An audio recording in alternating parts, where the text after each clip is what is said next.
বাবা নিয়ে গল্প, হ্যাঁ কেউ লিখতে পারে নাই। বাবা কি জানো, বাবা একটু চোখ গরম করলে তুমি পুলা মেজাজ গরম করেন যাব না। এই সকালবেলা উঠে বাবা কাজে গেছে, কেউ খোলায় কাজ করে, কেউ রিক্সা চালায়, তারা হলো বাবা। যেভাবে হোক পরিশ্রম করে তোমার পোলারে খাওয়াইছে, আর ওইভাবে একটু চোখ গরম করবো আর বাপের লগে তুমি যে পাঙ্গা লইবে, না না তা হইব না।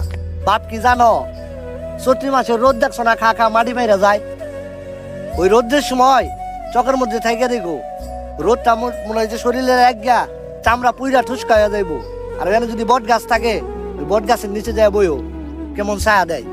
বাবা যদিও বুইরা হয়ে যায়, বয়স্ক হয়ে যায়, তাতে সমস্যা নাই, সে বট গাছের মতোই ছায়া দিব।